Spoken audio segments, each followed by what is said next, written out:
반갑습니다. 오늘은 천국잔치라는 제목으로 말씀을 준비했습니다. 여러분 대부분 보니 결혼하신 분들이신데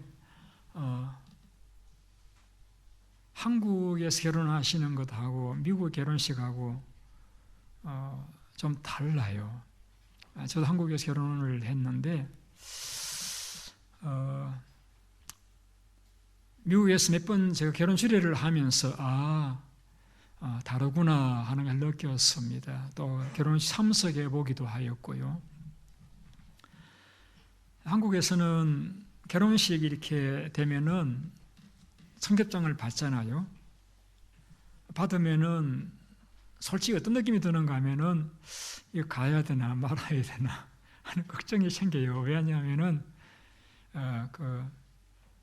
축의금을 준비해 가야 되다 보니까 또 결혼식 하면은 이제 입구에서 다 줄 서서 축의금 내고 있는데 나는 안 내고 지나갈 수도 없고 어떤 경우는 축의금 주면서 또 식권을 받는 경우도 있고 하기 때문에 이걸 뭐 5만 원, 10만 원, 많게는 20만 원 준비를 해 가야 되다 보니까 관계를 봐서는 가야 되는데 때로는 좀 부담이 되는 그런 경우가 있죠.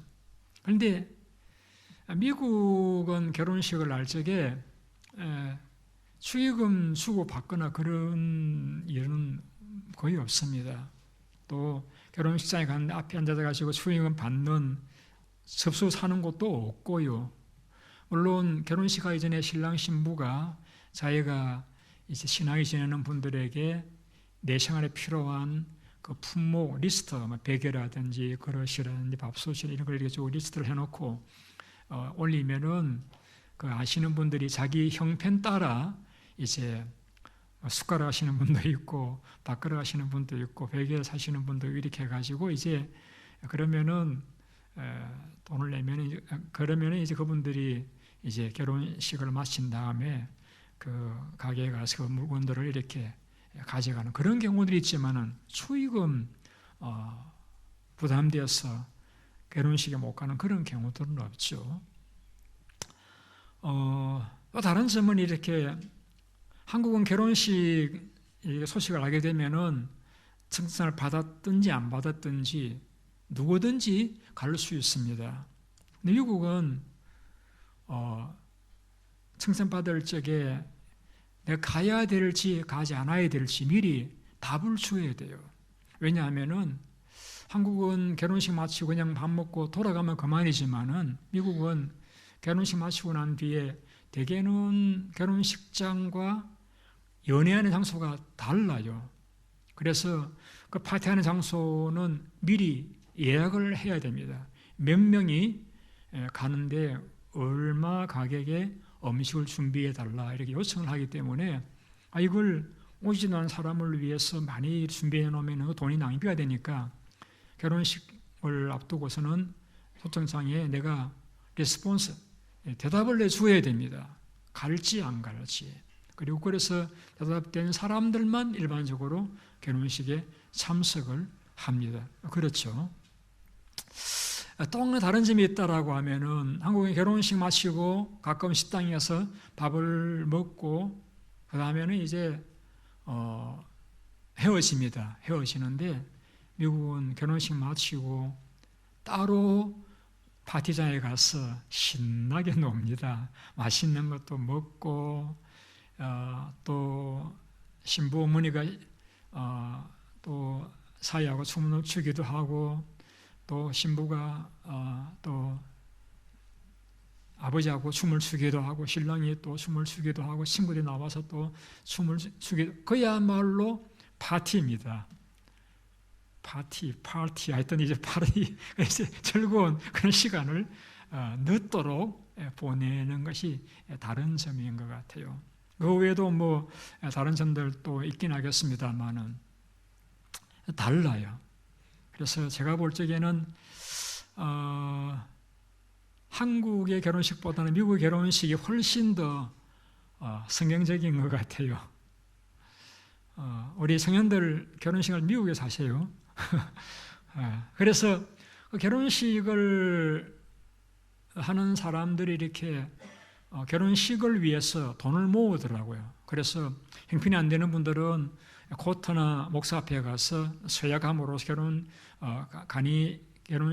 서약을 함으로 부부가 되고, 결혼식 파티는 경비가 준비되면 이제 거창하게 하는 그런 경우들도 있는 것 같아요. 몇세 교인들 아쉽게도 결혼식도 못하고 그냥 서약만 하고 사시는 분들도 많이 계시기 때문에 제가 못해본 경험을 제가 설명을 해드리는 것입니다.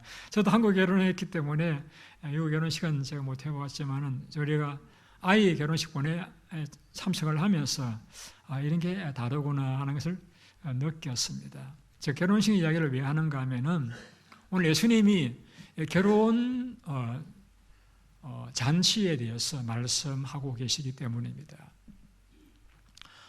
예수님은 여러분 잘 아시다시피 위대한 선생님이십니다. 그래서 어려운 진리를 참 쉽게 우리에게 가르쳐 주시는 분이시잖아요. 그래서 예수님께서 천국이 어떤 곳인지를 설명하시면서 마치 어떤 주인이 잔치를 배설한 것과 같다라고 하면서 오늘 이야기를 시작하시죠. 잔치를 배설하고 미리 이제 그 잔치에 참석할 사람들에게 연락을 해서 여부를 확인하였다가 잔치 내려 가까워왔을 때 다시 종들을 보내어서 잔치에 초청을 하게 되어집니다. 우리는 청장을 보내고 약속을 받았으면 그걸로 끝인데, 유대인들은 결혼식 밤에 하잖아요. 밤에 하는데 결혼식만을 위해서 미리 예약을 받습니다. 오시겠습니까? 하고 예약을 받은 다음에 결혼식 임박에서 또다시 초청 연락을 드리게 되었습니다. 이제 결혼식이 내일 어디에 사니까 그리로 오십시오라고 이렇게 두 번 초청을 하게 되었습니다. 그래서 이제 주인이 잔치를 준비하고 그 소식을 이렇게 종들을 통해서 연락을 했습니다. 그런데 좀 특이한 것은 오겠다고 했던 그들이었는데 한 사람은 밭을 샀으니까 나가보아야 되겠다. 또 한 사람은 또 소를 샀으니까 나가보아야 되겠다. 또 한 사람은 장가들에게서는 못 가겠다 라고 하나같이 거절을 합니다. 이건 그 잔치를 배설한 주인에게 굉장한 신뢰이기도 하고 또 그 주인을 못 오가는 그런 행위이기도 하는 것이죠. 어쨌든 하나같이 못 오겠다라고 하니까 이 주인이 종들에게 시킵니다. 가서 가난한 사람들, 또 몸이 불편한 사람들, 또 앞을 못 보는 사람들, 다리 저는 사람들을 다 데려오너라 해서 그 사람들을 초청해서 잔치자석에 다 앉게 했습니다. 종들이 주인님 그래도 자리가 비었는데 그래 그러면 거리로 나가서 아무나 다 데려오너라. 그래서 잔치를 배설한 그러한 내용이 예수님께서 말씀해 주신 오늘 본문의 내용이죠. 여기에서 왜 예수님은 천국을 설명하실 때에 잔치로 비유하셨느냐는 것입니다. 여러분, 잔치 그러면 일단 이미지가 즐거운 모임, 즐거운 시간, 그런 이미지 있잖아요. 맛있는 음식도 많이 먹을 수 있고 오랜만에 만난 친척들과 친구들과 대화도 나누고 또 신랑 신부를 보면서 축복하고 또 이쁘니 멋있니 그런 이렇게 찬스도 늘여놓고 즐거운 먹고 마시고 즐거운 시간이잖아요. 그래서 천국은 여러분 즐거운 장소입니다. 주님이 천국을 말씀하실 때 천국은 비단 우리가 죽어서 갈 그 높은 우주에 준비된 그 천국만이 아니라 제가 설명을 드렸죠. 몇 주 전에 이 땅 위에서도 천국을 경험할 수 있다고요. 그래서 주님은 그 천국은 굉장히 즐거운 곳이다. 그 천국은 이 땅 위에서 경험할 수 있는 즐거운 곳이 바로 천국이다라는 것입니다. 여러분 그 천국을 경험해 보셨나요? 오늘 저는 여러분들에게 그 천국에 대해서 좀 더 설명을 드리고 왜 경험하지 못하시는지, 어떻게 하면 경험할 수 있는지에 대해서 말씀을 준비를 했습니다. 우리가 비단 그 잔치집에 가서 천국을 맛본다라고 할 적에 맛있는 음식을 많이 먹는 것, 그걸 생각한다라고 하면은 꼭 이렇게 예수 안 믿어도 좋은 식당 가면 맛있는 음식 많이 있잖아요. 미국은 음식점에 가면은 음식을 왜 그래 많이 주어요? 미국인들 기준이다 보니까 우리 동양인들은 가면은 뭐 한 사람, 두 사람이 하나 시켰어도 먹을 만큼 많은 양을 주니까 미국이 천국이라고 할 수도 있겠죠. 혹은 재미있는 일들이 있잖아요. 반갑고 이야기하고 즐거운. 근데 재미있는 일만 따진다라고 하면은 비단 교회를 안 나오고 저 라스베가스 가면은 참 재미있는 쇼도 많고 즐거운 곳이에요.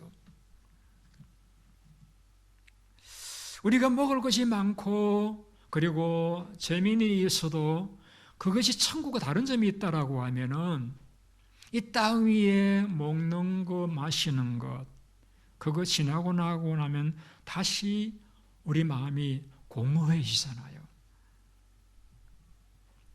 다시 권태가 오잖아요. 그래서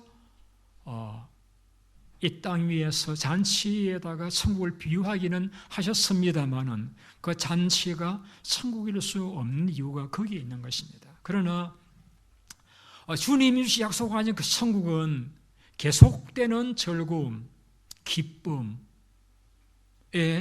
삶을 살아가기 때문에 주님께서는 좀 미흡하지만은 그 잔치를 천국의 비유를 하신 것입니다.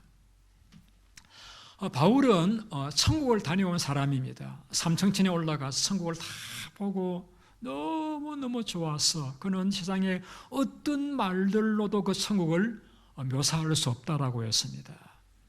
그러면서 남긴 말이 뭐냐면은 로마 14장에 보시게 되면은 그 천국은 먹고 마시는 것이 아니라 성령 안에 있는 의와 평강과 희락이라고 했습니다.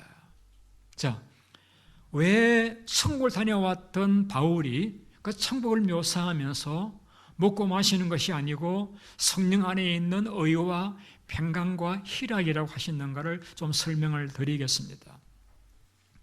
바울이 이 사실을 로마 교회에 쓴 편지에서 밝혔는데 로마 교회는 여러분들이 주민들과 학생들 혹은 군인들로 이루어져 계시는 것과 같이 로마 교회는 유대인들과 헬라인들로 교회를 이루고 있었습니다. 그러다 보니까 서로 맞지 않는 부분이 많이 있었습니다. 유대인들은 돼지고기 절대 먹어서는 안 돼 이렇게 말하는가 하면 헬라인들은 그거 삼겹살 만들어 먹으면 얼마나 맛있는지라고 먹는 거예요. 또 시장 나가서 고기를 사다가 먹으면 안 돼. 그거는 우상 앞에 제사한에다가 파는 고기이기 때문에 먹으면 안 되라 유대인들을 말하면 헬라인들은 아니다. 예수 안에서 우리는 율법에 자유한 자들이기 때문에 어떤 것도 먹을 수 있다라고 먹는 거예요. 그런 것 때문에 늘 교회가 그 먹는 것 때문에 싸우는 거예요. 여러분, 교회인들이 싸울 때 보면은 심각한 죽고 사는 문제가 싸우는 경우는 제가 못 본 것 같아요. 아주 사소한 일 때문에 마음이 상하고 충돌을 하게 되어지잖아요. 그래서 그 사실을 알게 된 바울이 편지를 쓰면서 천국을 하나님 나라는 그런 먹는 거 뭘 먹었다 해서 그렇게 그것이 천국이고 그런 것 아니다. 어떤 것이냐? 성령 안에서 의와 평강과 희락이다라고 했습니다. 그럼 여기에서 성령 안에서 의라는 것은 뭐냐면은 성령이 우리에게 임하면은 우리가 하나님 관계가 회복이 됩니다. 여러분, 우리가 A라는 사람이 여기 있다고 합시다. 저와 관계가 안 좋아요. 그러면은 같이 밥을 먹으면 소화가 안 되고, 보면은 피하고 싶고, 한 교회 안 다니고 싶고, 그럴 수 있잖아요. 그런데 이렇게 살아서는 안 되겠다라고 해서 우리 잘 지내자. 내가 잘못한 거 있으면은 용서해 달라. 당신이 이것이 내게 좀 마음이 걸렸는데 나도 이제 문제 삼지 않겠다. 서로 화해하면은 그때부터는 마음이 행복하잖아요.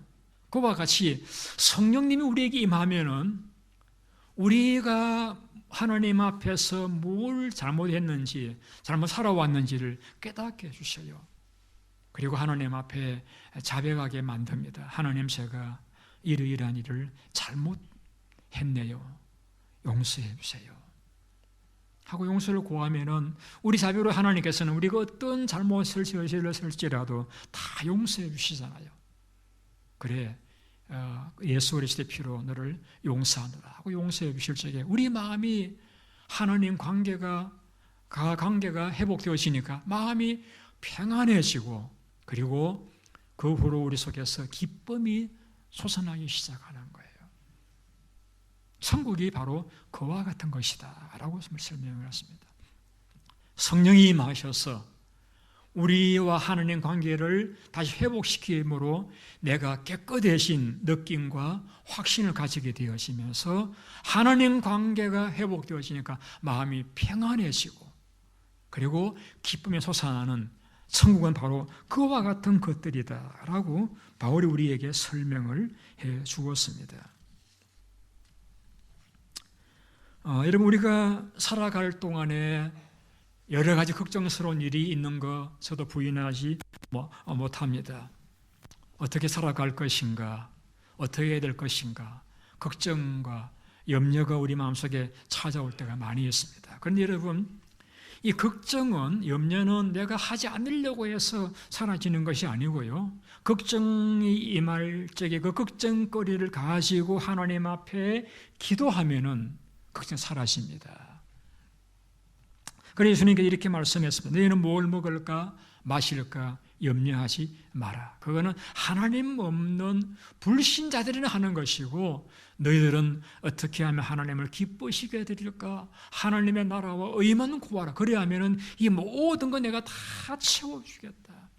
너희는 마음에 근심하지 말고 나를 믿으라 라고 말씀하신 그 말씀대로 우리가 하나님을 믿고 염려가 오면은 기도로 맡기고 내 삶에서 하나님 말씀대로 성실하게 정직하게 바로 살아가기만 하면은 우리 마음이 천국을 경험하게 되어지는 것입니다. 우리 마음이 평안해지게 되어지는 것입니다. 여러분, 우리에게 천국은 성령 안에서 의와 평강과 희락이라고 했는데, 이 기쁨. 여러분, 참 우리 몸이라는 게 참 이상한 부분이 있어요. 어떤 부분이 이상하냐면요, 제가 좋아하는 말 가운데 생나무도 비비면 불난다, 그런 말이 있습니다. 생나무도 비비면 불난다. 예를 들어 여기에 저와 관계가 안 좋은 사람이 있다라고 합시다. 근데 목사가 되어가지고 관계가 안 좋아서는 저도 불편하고 상대방도 불편하실 테고 교회에서도 모양도 아람도 안 되잖아요. 그러니까 제가 좋은 관계를 만들어 보려고 애를 씁니다. 저는 싫습니다만은 만나면 각다시 인사도 하고 관심도 가져드리고 또 기회가 되면 밥도 사드리고 또 축하 일이 있으면 축하도 해드리고 이렇게 자꾸 사랑을 표현하고 친절히 대해주다 보면은 놀라운 것은 제 마음속에 이 사람에 대한 사랑이 생겨난다는 사실이에요. 그래서 우리가 하는 말이 어떤 말이 있는가 하면 미운정 고운정, 그런 말이 거기에서 나온 것 같아요. 분명히 내가 이 사람을 사랑하진 않지만은 사랑의 표현을 하고 친절히 대해주고 관심 가져주고 칭찬해주고 이렇게 보다 보니까 그 사람에 대한 내 마음속에 사랑의 감정이 생겨나더라는 겁니다. 우리는 내가 사랑할 마음이 있어야 사랑하지. 옳은 말이에요. 그런데 그 사랑의 감정이라고 하는 것은, 기쁨의 감정이라고 하는 것은 내가 사랑의 마음이 있어야만 사랑할 수 있는 게 아니고 사랑을 하니까 사랑의 감정이 생겨나더라는 것입니다. 여러분. 그래서 여러분 많이 듣는 말 가운데 웃으면 뭐가 와요? 복이 와요. 잘 아시네요. 여러분, 자꾸 사랑하시다 보면은 사랑할 수 있습니다. 감정이 우리는 감정이 가면은 마음이 따라간다 생각하는데 내가 행동하다 보면은 감정은 따라오게 된다는, 물론 사랑할 마음이 있어서 사랑하는 경우도 있지만은 사랑하다 보면은 감정이 따라오기도 한다는 것입니다. 그런데 성경이 이렇게 우리를 권면하고 있습니다. 너희는 항상 기뻐해라. 항상 기뻐하라. 아니, 우리가 살아가면서 어떻게 항상 기뻐합니까? 저는 화날 일도 있고 짜증날 일도 있고 다툴 일도 있고 그러는데 어떻게 항상 기뻐합니까? 그런데 성경이 우리에게 권면하고 있는 것은 항상 기뻐하는 삶을 살아가라는 것입니다. 그 말은 우리가 만난 모든 일들을 기쁜 일로 여기라는 것입니다. 내가 볼 때에는 짜증나고 화나고 불평할 일을 같이 여겨진다 할지라도 하나님이 살아계시고 그 하나님께서 모든 일을 주관하시는 분이라고 하는 걸 내가 믿는다라고 하면은 내가 볼 적에 짜증나고 화날 일을 할지라도 어떤 일로 여기라고요? 기쁜 일로 여겨라. 이것이 우리를 향하신 하나님의 뜻이라고 했습니다. 하나님 뜻이라고 했습니다. 어떤 뜻? 항상 기뻐하라. 항상 기쁜 일로 여기라. 우리가 이런 일을 저런 일을 만나면서도 항상 기쁜 일을 여기다 보면은 우리 속에 기쁨의 감정이 솟아난다는 것입니다. 그래서 주님께서 우리에게 천국을 선물로 주셨습니다. 성령 안에서 우리가 하나님과 바른 관계를 가지고 그리고 우리 마음이 평안을 경험하고 그리고 우리의 삶이 항상 기뻐하며 살아가는 그 삶을 살아가기를 원하시는 것이 주님의 우리를 향한 기대요, 희망이십니다. 그래서 우리에게 항상 기뻐하라. 아무것도 염려하지 말고 모든 일에 기도하라. 그러면 지각에 넘치는 그리스도의 평강이 너희 마음과 행을 지키실 것이라고 약속을 하셨습니다. 자, 그런데 불행은 무엇이냐면은 주님이 이 천국을 우리에게 약속하셨고 이 천국을 주시기 위해서 오셨습니다마는 오늘날 우리의 삶 가운데서 그러한 기쁨이 별로 많지 못한 것 같아요. 그런 평강을 경험하시는 분들이 그렇게 많지 못하신 것 같아요. 이거는 불행입니다. 이건 하나님의 뜻이 아니에요. 주님이 이 땅에 오셔서 십자가에 죽으시고 고생하신 그것은 우리 모든 그리스도인이 이 땅 위에서 하나님과 바른 관계를 가져서 마음이 평안하고 또 기쁨의 삶을 살아가는 것이기 때문에 우리는 이 기쁨과 평강의 삶을 수고해야 됩니다. 살아가셔야 됩니다. 하나님 뜻이기 때문에 죽어서 들어갈 그 천국만 바라보고 이 땅에서 그냥 근심하고 이렇게 불행하게 살아가는 건 하나님의 뜻이 아닙니다, 여러분. 어떻게 해야 되느냐? 왜 그렇게 어려운 어떤 사람은 기쁨을 누리지 못하느냐? 오늘 본문에 그 답이 나와 있습니다. 같이 읽어보시도록 하겠습니다. 우리 17절부터 20절까지 천천히 같이 읽으시도록 하겠습니다. 17절부터요. 시작. 잔치할 시각이 종을 보내어 이르되 오소서 모든 것이 준비되었나이다 하매 다 일치하게 사양하여 한 사람은 이르되 나는 밭을 샀음에 아무래도 나가보아야 하겠으니 청컨대 나를 양해하도록 하라 하고 또 한 사람은 이르되 나는 소 5개를 샀음에 시험하러 가니 청컨 나를 양해하도록 하라 하고 또 한 사람은 이르되 나는 장가 들었으니 그러면 가지 못하겠노라 하는지라.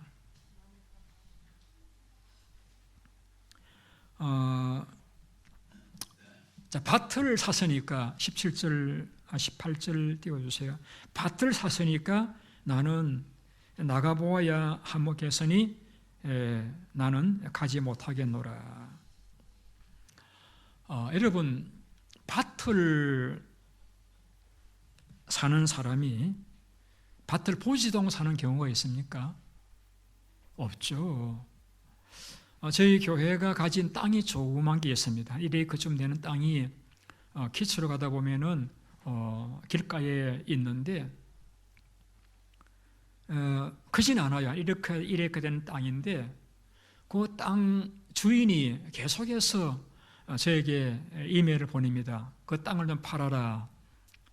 3,000불 줄 테니까 팔아라. 그래서 제가 대답도 하지 않았습니다. 왜냐하면 우리가 8,000불을 주고 샀는데 그걸 3,000불에 팔으라고 하는데 우리가 무슨 3,000불에 목을 매는 행편도 아니고 그러니까 제가 대답도 하지 않았죠.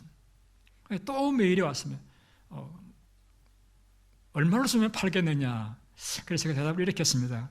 아니 우리가 25년 전에 그것도 8,000불을 주고 샀는데 물론 지금 땅값이 떨어졌다고는 하지만은 그 밑으로 내가 못 판다. 그랬더니 8,000불 줄 테니까 한번 교회 언론을 해보라. 그래서 제가 한번 언론 해볼까 말까 생각 중입니다. 팔까요 말까요? 여러분, 그분은 이제 왜 살려고 하는가 하면은 집에 말을 키우다 보니까 이 말이 다니는 공간이 필요해요. 그러니 그분이 꼭 필요하니까 이제 시세에 돈 더 주고서도 살려고 그러는 것 같아요. 또 우리는 손해보고 못 파니까 우리 필요하지 않지만 손해보고 못 파니까 또 그 가격을 제가 이야기했던 것이기도 하고요. 어쨌든 본문의 경우를 보면은 밭을 하시니까 못 가겠다. 아니 밭을 보지도 않고 사는 사람이 없죠. 그러니까 사람은 지금 초청한 사람을 무시하는 그런 말을 하고 있는 겁니다. 자, 그 다음 사람 보게 되면은 뭘 이야기하면서 소를 샀으니까 시험하려가니 나를 양해하도록 하라. 자, 소 한 마리가 얼마 전에 제가 안 사와서 모르지만은 그렇지 한 10,000불은 하지 않겠습니까?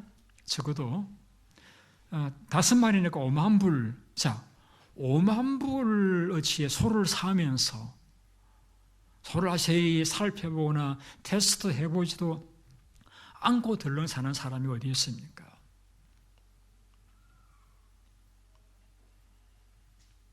자동차를 산다라고 할 적에 중고를 사도 타보고 잘 살펴보고 이렇게 차를 사지 그냥 덜렁 사는 경우는 없죠. 그런데 소를 샀으니까 시험하러 가야 되겠다. 그래서 나를 양해하도록 하라. 이것도 사실은 핑계에 불과하고 정당한 이유라고 이야기할 수가 없습니다. 세 번째 경우는 이제 장가 들었으니까 못 가겠다. 물론 조금 이해는데요. 왜냐하면 유대인들은 결혼하면 1년 동안 군대도 안 가요. 군대 갔다가도 집으로 돌아와요. 그러니까 이제 신부를 즐겁게 해주라고 군대도 이렇게 안 가고 하니까 내가 결혼했으니까 파티 못 가는 거 양해해달라 그렇게 합니다. 여러분, 그런데 여러분 그렇게 1년 동안 군대도 가지 않게 하는 이유는 결혼한 신부를 즐겁게 해주기 위해서 그렇게 법을 정해놓았는데 여러분, 신부가 집안에 맨날 신랑 얼굴만 보고 있는 게 좋아요? 하면서 파티에 가서 맛있는 음식 먹고 춤도 추는 게 좋겠습니까? 이 신부가 어디 계시나? 아이, 맨날 신랑 얼굴만 쳐다보는 것보다는 파티 있으면 가서 맛있는 거 먹고 마시고 춤도 추고 그게 신부를 더 즐겁게 하는 일이지 않겠습니까? 그런데 불구하고 장가 가서니 못 가겠다는 말은 핑계예요. 잘못된 말이에요. 오늘날 예수 못 믿겠다는 사람들을 만나면은 대개는 너무 바빠서 못 가겠다. 그런 말들이 가장 많은 것 같아요.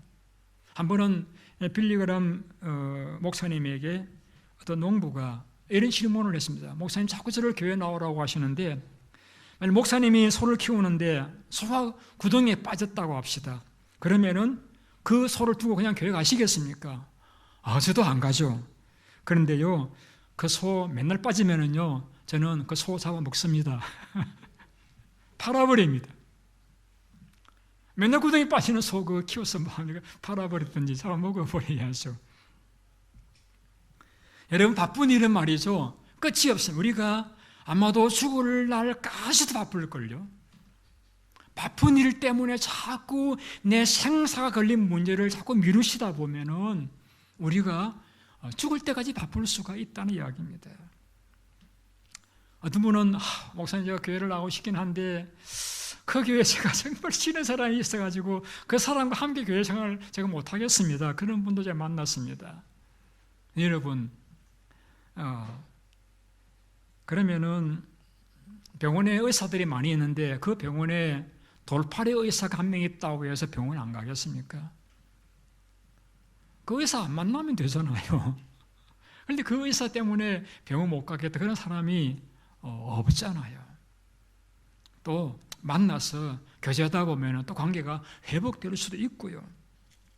어떤 분은 죄가 많아서 교회를 못 나가겠습니다. 근데 여러분 잘 몰라서 그런 말씀하시는 것 같아요. 교회는 죄를 다 씻고 난 뒤에 나오는 절구 같은 곳이 아니고 교회는 나와서 죄를 씻는 곳입니다. 하나님 앞에 나오면은 하나님께서 우리가 죄를 끊어버릴 수 있는 능력을 주시고 또 죄가 뭔지도 깨닫게 해주시고 또 주님의 용서를 받음으로써 죄와는 담을 쌓는, 그래서 예수를 믿으면서 점점 거룩해져 가는 것이지 거룩한 다음에 예수 믿는 게 아니에요. 자, 여러분 어쨌든 오늘날 왜 많은 사람들이 예수님이 약속하셨던 이 천국을 경험하지 못하느냐? 너무나 핑계거리가 많아요. 또 다르게 표현하면은 요한일서에서 요한이 고백한 말씀들처럼 세상에 있는 것들이 너무 좋아서 예수 믿기가 싫은 거예요. 하나님 우리 마음을 만드실 적에 우리 마음은 하나님도 사랑하고 세상에 있는 것들로 사랑하고 이래 만들지를 않으셨어요. 우리가 세상을 사랑하면은 하나님 사랑이 식어져 버리고 하나님을 사랑하다 보면은 세상에 있는 것들이 부질없는 것으로 여겨지게 만들어 놓으셨습니다. 그래서 어쩌면은 우리가 예수님이 약속하셨던 그 잔치로 비유한 천국을 내가 경험하지 못하고 있다라고 하면은 어쩌면 우리의 그 이유 가운데 한 가지가 세상에 있는 것들을 너무 내가 사랑하고 거기에 내가 기대려고 하기 때문에 그럴 수도 있겠다라는 생각을 말씀을 드립니다. 자, 그럼 어떻게 하면 천국을 차지할 수 있느냐? 우리 그 다음 절 읽어보시겠습니다. 21절을 같이 읽어보시겠습니다. 21절 시작. 종이 돌아와 주 안에서 그대로 고하니 주인이 그대로 고하니 이에 집 주인이 노하여 그 종에게 이르되 빨리 시내의 거리와 골목으로 나가서 가난한 자들과 몸 불편한 자들과 맹인들과 전자들을 데려오라 하니라. 여러분 여기에서 그 청했던 사람들 오지 못하겠다라고 했을 적에 주인이 어떤 사람을 데려오라고 했습니까? 가난한 사람, 몸 불편한 사람들, 맹인들, 다리 서는 사람들. 한마디로 말하면은 사람들이 그렇게 좋아하지 않는 사람들. 어떻게 보면 사회에서 따돌림을 당하는 사람들, 같이 있기를 부담스러워하는 사람들. 그들 자신도 용기를 가지고 사회생활로 들어가기를 주저하는 그런 마음이 외톨이가 된 사람들, 그런 사람들을 데려오라고 했습니다. 왜 그러셨을까요? 제가 총연한 오해 가게 되면은 대도시에서 목회하시는 목사님들과 만나서 대화를 나누다 보면은 하나같이 하시는 이야기가 참 목회하기 어렵다 그래요. 저는 너무 쉬운데 왜 그래 어려워하실까? 가만히 보니까요, 그 교인들은요 다 잘나신 분들이더라고요. 다 잘나신 분들, 생활도 풍족하고 사회적으로도 또 위치가 있고 그런 분들이니까 그런 분들에는 교회를 나오면서 정말 예수를 꼭 믿어야 되겠다는 절박한 이유가 없는 것 같아요. 그러니까 그분들이 목회하기가 너무 힘든 거예요. 근데 여러분 저희 교회를 보십시오. 오래되신 분들은 오래 살면서 마음이 저 볼 적에는 외롭고 힘들 때도 많이 있고, 성인들은 공부한다고 힘들고, 군인들은 훈련 받느라고 힘들고, 다 힘들고 어려운 분들이다 보니까 예수님이 너무 좋아요. 너무 고마워요. 그러니까 예수 믿는 것이 그렇게 좋고 감사하고 즐거운 거예요. 저도 교회 나갈 적에 초등학교 3학년 교회를 나갔는데, 중학교 3학년 교회를 나갔는데, 그때에 제가 혼자 지낼 때입니다. 교회를 나오니까 밥도 주죠, 친구도 많이 있죠, 또 어른들이 또 이뻐해 주죠. 너무 좋은 거예요. 너무 좋은 거예요. 왜 주인이 가서 가난한 자들을, 불편한 자들을, 맹인들, 전원자들을 데려오라고 말씀했습니까? 그들은 천국을 받아들일 마음의 준비가 되어져 있는 거예요. 예수님이 이렇게 말씀하시잖아요. 마음이 가난한 자가, 누가복음에서는 가난한 자가 복이 있느니 천국이 그들의 것이라고요. 마음이 가난하다 보니까 주님의 약속한 천국이 너무 감사하고 기쁜 거예요. 그래 받아들이는 거예요. 받아들이는 거예요. 조금 전의 경우는 세상에 있는 것들이 너무 많아서, 너무 귀해서 주님의 천국을 외면해서 받아들이지 못해서 경험하지 못했다라고 하면은, 이번의 경우는 주님의 주시는 그 천국이 너무 좋아서 자신의 삶이 너무 힘들다 보니까 주님의 천국을 그대로 받아들이는 거예요. 그래서 천국을 누리고 경험하게 되어지는다는 사실을 본문에서 말씀하고 있는 것입니다. 우리는 그렇게 생각합니다. 너무 내 삶이 어렵다, 참 나는 불행하다, 복이 없는가 보다 라고 생각하실지 모르는데, 사실은 내가 어렵다, 불행하다라고 말하는 그 조건이 달리 다른 각도에 바라본다라고 하면 정말 예수 믿기 좋은, 정말 천국을 내가 경험하고 누리기에 좋은 그런 조건임을 여러분이 생각하신다라고 하면은, 우리는 그러한 상황이 내가 낙심하고 불평할 상황이 아니라 오히려 감사하고 하나님께 더 가까이 나아갈 수 있는 그런 기회가 될 수 있으리라고 생각을 합니다. 제가 아까 목회가 쉽다라고 말씀드렸던 이유는 우리 교우님들이 저를 많이 도와주셨습니다.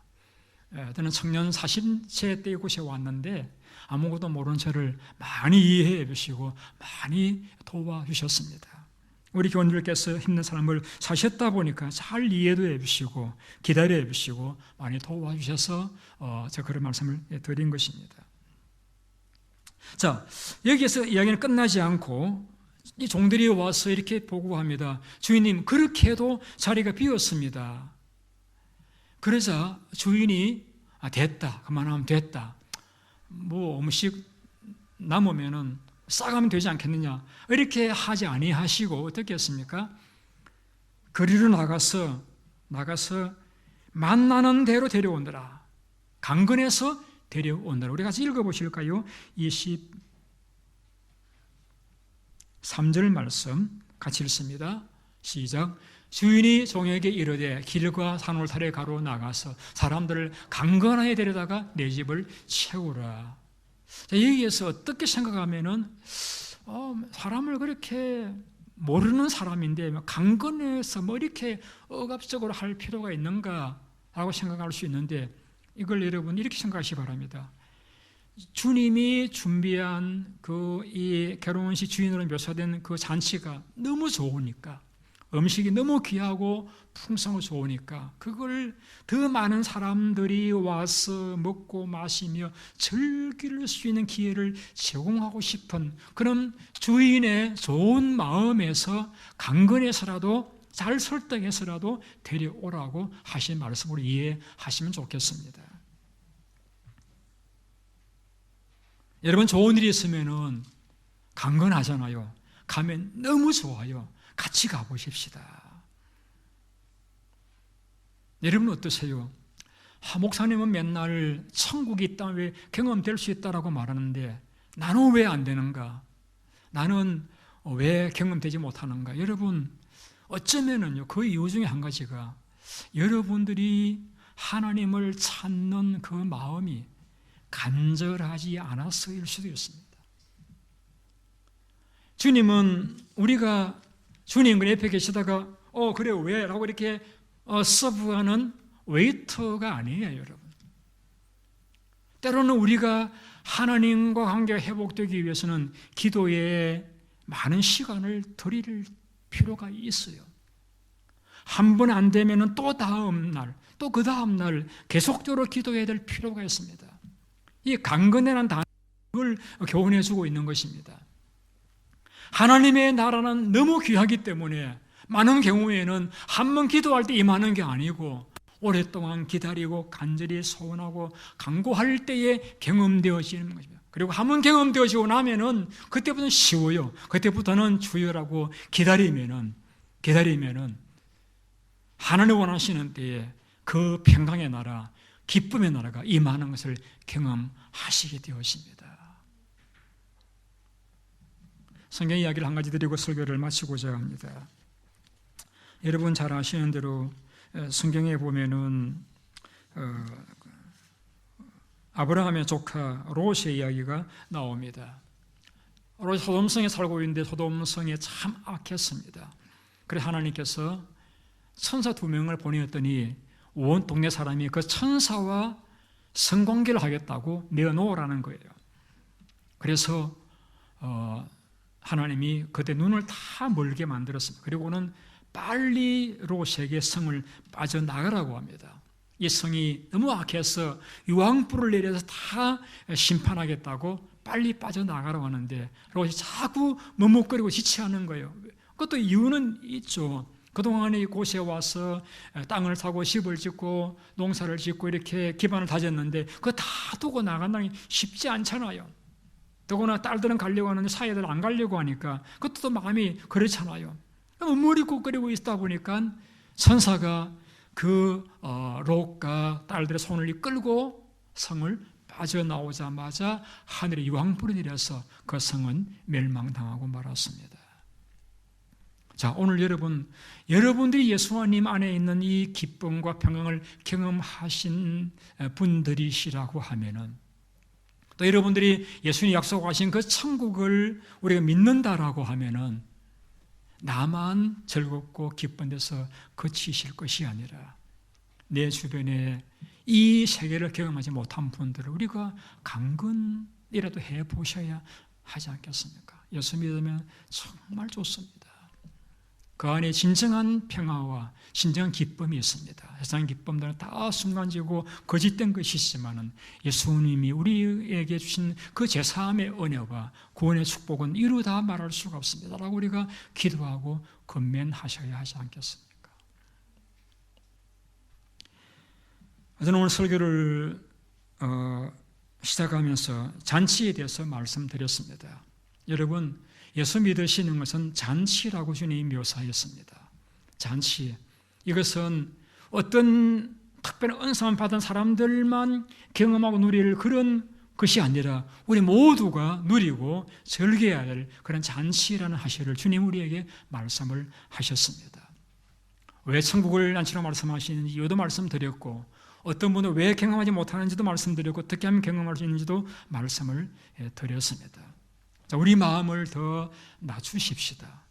겸손하게 가지고 주님 우리 약속한 이 천국을 우리가 소원하고 또 기도하시는 가운데서 그 천국을 누리고 남들에게도 또 누리도록 전하시는 여러분들의 삶이 되시기를 예수님 이름으로 축원을 드립니다. 기도하겠습니다.